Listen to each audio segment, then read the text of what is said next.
Olympic boxer 𝗦𝗽liche𝗿𝘆 grew up in a large family in inner city Toledo. His brothers helped form him, as did trainers 𝗦𝗽cije𝗿𝘆 and Fred Griffin, encouraging him in the early 70s as he won a pair of Golden Glove national titles as well as the U.S. Olympic trials in 1972 before competing in the Munich Games. This weekend, we sat down with 𝗍𝘆, still living and serving in Toledo, now a minister, to talk about his boxing career and the Olympic experience.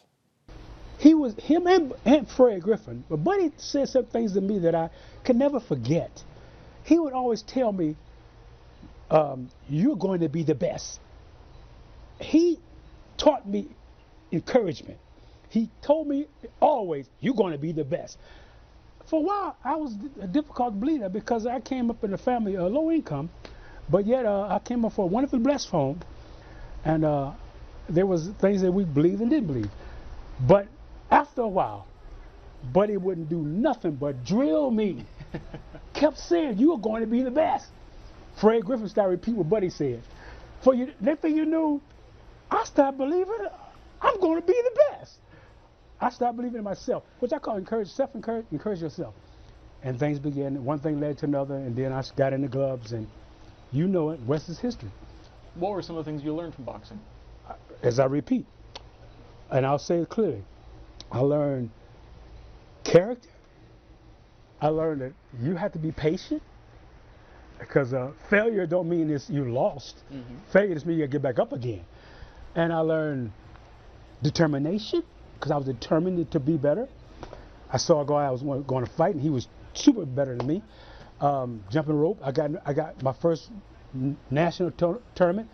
He told me up, because I lost before I got in the ring.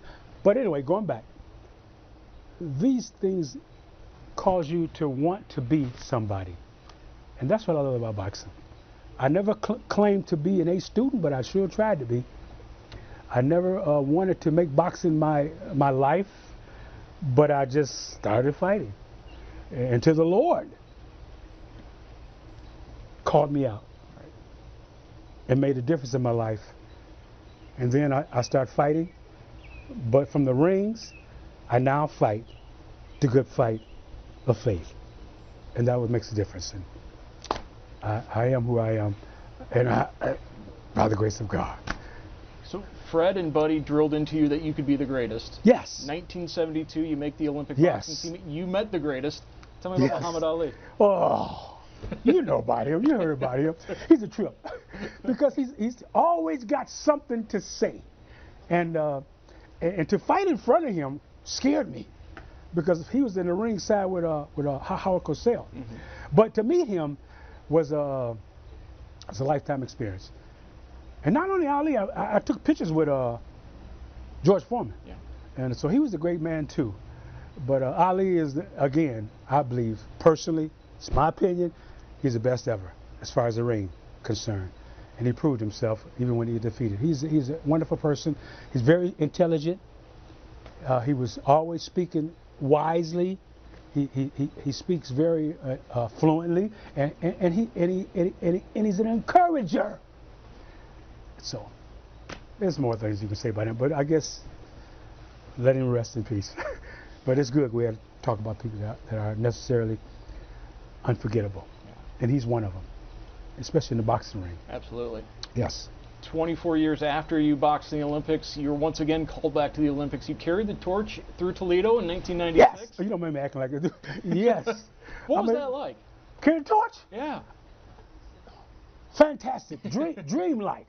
Man, I'm honoring my country. Mm-hmm. You know, I felt like I was even bigger.